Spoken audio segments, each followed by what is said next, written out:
Isang pinagpalang araw sa inyong lahat. Tayo po'y magninilay sa salita ng Diyos. Ang pinagmumulan ng awa at tawa ng ating buhay ang salitawa. Kung mapapansin niyo po ay iba ang background natin ngayon, isang hospital bed, sapagkat ako po ay naghahanda para sa aking annual check-up. So pray na magkaroon po kami ng good result sa aming annual check-up. Mga kapatid, hindi po madali ang gumawa ng mabuti sa lahat ng pagkakataon o sa lahat ng tao. Lalong-lalo na kapag yung mga taong ito ay sila yung hindi gumagawa ng maganda sa atin. Sila yung naninira sa atin. Hindi sa bawat panahon madali ang gumawa ng mabuti at magpakabuti.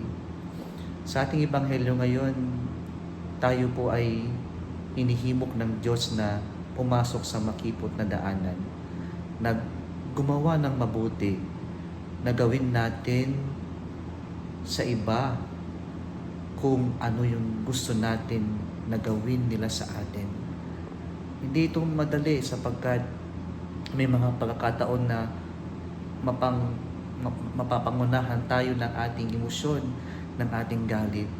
Pero bilang mga nananampalataya sa Diyos, tayo ay Kanyang tinuturuan at binigyan tayo ng ehemplo ng ating Panginoong Jesucristo na sa kabila ng mahirap gawin ang mabuti at magpakabuti sa mga ibang tao at sa mga ibang pagkakataon o sitwasyon, sana po piliin pa rin natin ang gawin ang mabuti despite of whatever situations we may be, how challenging our situations may be.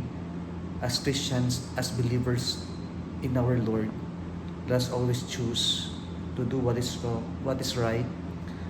Let us always choose to be good and to do what is good. Kung nagustuhan mo ang video na ito, huwag kalimutang mag-like, i-share at mag-subscribe sa Salitawa Facebook page and YouTube channel. Muli isang pinagpalang araw sa inyong lahat.